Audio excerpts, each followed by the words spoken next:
It is officially 2024, the year of the presidential election, a major one here. We are less than 2 weeks away from the first caucus in the nation. This in Iowa. And then you're less than 3 weeks away from the New Hampshire primary. And if you're watching polls and you believe the poll numbers, former President Donald Trump essentially a lock to win the Republican nomination. Either way, that is not deterring any other GOP candidate who are staying the course again until the vote. Still stumping and still out there doing town halls and more. One of those candidates is the woman on your screen. For the latest, we welcome in 2024 Republican presidential candidate, former Ambassador Nikki Haley. Welcome, Ambassador, and thanks so much for coming on. You know, we've talked about it, the polls. We're going to get to those in just a bit, but the Iowa caucuses are coming so soon. We know there's a debate scheduled in Iowa, and you have called out Donald Trump. He's not made an appearance at the debates this time around. You went on X and you said, with only 3 candidates qualifying for the CNN debate, it is time for Donald Trump to show up. As the debate stage continues to shrink, it's getting harder for Donald Trump to hide. Now, keep that in mind. We look at the polling here, and there's a bit of distance between yourself and Donald Trump. Why do you think he should spend his time debating you on stage? Well, Happy New Year. You know, what I've said is I don't want to see Trump hide any more than I want to see Biden hide. This is the time when voters are voting. This is the time when we need to be out there. This is the time when you need to answer questions. I've done over 150 town halls, taking every question, shaking every hand. I'm the last person to leave. Iowans and people in New Hampshire and South Carolina, they want to see you. They want to be able to ask those questions. You have to go and show that you want to earn their support, not just expect it. And I think that's what we're seeing. We had hundreds of people at our town hall last night in Rye, New Hampshire. We're going to have hundreds now lining up to see us in Kingston. We're going to be in Iowa tomorrow. The momentum on the ground is strong. People want something different. They're tired. They want to feel like government's serving them and that they're not working for government. And in order to do that, we need to have a new generational leader that's ready to take on the problems with new solutions in the future. And I think right now, the problem is you've got Biden and Trump who aren't showing up, aren't answering questions of the voters, aren't standing with their opponents, and it's a problem. The polls are not as close as, or not as far away as y'all talk about. National polls don't matter. You look at Iowa, we're gaining on him. You look at New Hampshire, it's a close race, or he wouldn't be running commercials against me. This is about having an honest debate about where we are on the issues, an honest debate about what Americans want, and an honest debate about what we can provide and how we can take our country forward. And right now there's a debate happening across more than 30 states on whether the former president should be allowed on the ballot for voters to be able to cast their vote for the former president Donald Trump. Many want to remove him from the ballot, citing January 6th, that insurrection clause used back in the Civil War era. Your thoughts on that? This has went through in Colorado, again being appealed. And this has went through in Maine unilaterally from the Secretary of State in Maine, again, that being appealed as well. Where do you fall on that? Do you believe that Trump should be removed from the ballot, keeping in mind if he was removed, believing polling or not, that catapults you to the front? Well, I'll tell you, first of all, I think President Trump was the right president at the right time. I agree with a lot of his policies. I don't think he should be the president going forward because I don't think we can handle 4 more years of chaos. Having said that, I will defeat President Trump fair and square. I think it is horrific that we have people trying to remove an individual on the ballot just because they don't like them. The problem with this is don't open a door that you can't close. The Supreme Court needs to rule on this and rule on it quickly. If you've got Maine, you've got Colorado, now you've got Wisconsin talking about it. We can't have that. And the problem we've had with government, and this has been going on for years, is more and more they're telling people what to think, how to live, what to do, how to breathe. And now they're trying to decide who's right, who's wrong, who's good, who's bad.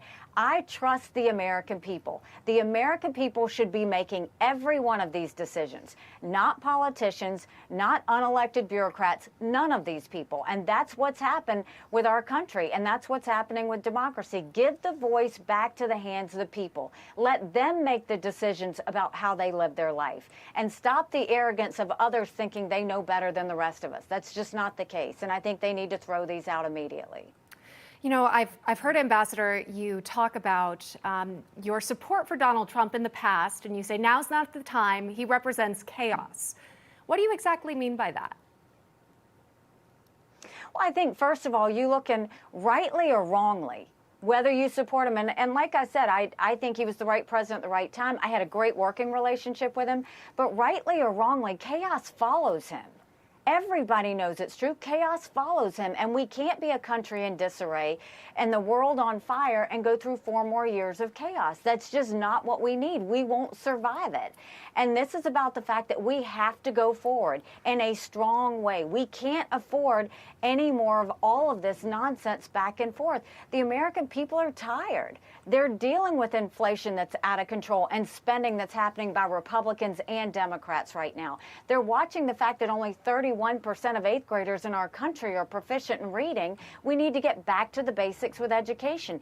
They're looking at all of it. It truly is a dereliction of duty on what's happening at the border. We need to secure the border, no more excuses. And they're looking at the fact that law and order has gone out the window. And people just want our country back. But the only way we're going to get our country back is when we leave the negativity and the baggage behind and we look forward to the future with new solutions. We need to do this for the sake of our kids and our grandkids to make sure that we get America back, because we can never be so arrogant to think that we can go into a nail-biter of election. If you look at any of those head-to-heads against Biden, Trump head-to-head, on a good day, they're even. He might be up by 2. Wall Street Journal showed he's up by 4. I'm in every one of those same general election polls. I defeat Biden by 17 points. 17 points. That's bigger than the presidency. That's when you're winning governorships, the House, the Senate, all the way to school board.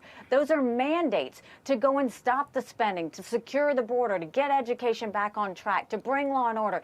That's a mandate. That's what we should want going forward in the country. And we're only going to get that if we have a new generational leader. We can't continue with the same that we've always had in the past. Really quickly, a comment on this, if you can. It's been announced that President Biden, the incumbent here, running for re-election, as you know, I know you have your primary to get through, but if indeed does get to this point, he's going to kick off his re-election campaign in your home state of South Carolina, at some point visiting Charleston, South Carolina, where 9 parishioners were killed in a racist attack, which I know you are familiar with all too well. But your take on starting the primaries on the Democratic side in South Carolina in your home state? I mean, he's totally offended the people of Iowa. He's totally offended the people of New Hampshire. And the people of South Carolina are smart. They see it for what it is. And regardless of what state you're in, Biden can go to them and say the economy's great all day long. But everybody knows that's not true when they go to the grocery store, when they go to the gas station, when they pay their mortgage bill, when they see their insurance payments. Everything that we have to pay has gone up. And Biden has seriously contributed to that. So he can go and say that China is a competitor. And we can go and see all of the intrusion that's happened in our country from China and say, no, China's not a competitor, they're an enemy. And we need to look at them the way they look at us. Biden has for too long thought that if he tells us things that we'll just believe him.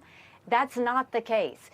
We can't continue to have Biden. And let's never forget, a vote for Joe Biden is a vote for Kamala Harris. And that should send a chill up everyone's spine to think about a President Kamala Harris, because that's what we're really talking about if Joe Biden wins. We know, again, all of these candidates are out on the campaign trail. You yourself, you've held a number of rallies and events and town halls. At one of those in New Hampshire recently, you were asked what started the Civil War, didn't mention slavery as a cause. It's got a lot of responses, you know. We're just going to play the clip so our audience is reminded, and then we'll get your reaction. Here's that. What was the cause of the United States Civil War? I think the cause of the Civil War was basically how government was going to run, the freedoms and what people could and couldn't do. What do you think the cause of the Civil War was? In the year 2023, it's astonishing to me that you answer that question without mentioning the word slavery. And there it is, saying, what do you want me to say about slavery? Goes on. I know you've been on a number of interviews after the fact. You've been asked about this constantly. If you just wanted to clarify what happened there and why was slavery not brought up in that moment? You know, in South Carolina, I mean, we have a deep history. without question, slavery was a part of the Civil War. It goes without saying in South Carolina. We know it. We hear about it in school. We hear about it in where we live. It's just a deep part of South Carolina. We know that. I should have said slavery right off the bat. I took that as a given, and I went forward on the fact that it really, going forward, as we look to the future, and the lessons of that is, what was the role of government, economically, socially, and what were the individual rights of people to have freedom of speech, freedom of religion, freedom to do and be anything they wanted to be without a person or government getting in the way. We've always learned the lessons of the Civil War were that we don't ever want any stain like slavery to happen again. But the lessons going forward need to be, what was the lesson in where government plays in that, economically, socially, and the individual rights of every individual? I have said I should have said it right off the bat. I was overthinking it, and I shouldn't have. But the reality is, you're talking to a Southern governor that removed the Confederate flag from the State House grounds, who dealt with 9 amazing souls that we lost in a church, who dealt with the fact that an African-American unarmed black man, Walter Scott, was shot 7 times in the back by a dirty cop, and South Carolina was the first state in the country to come out with a body camera law. We've dealt with these issues many times. Every single year there was an issue that we dealt with it. But we didn't have riots like they did in Ferguson. We had vigils. We didn't have protests. We had prayer. And South Carolina got through it and showed the entire country what strength and grace looks like.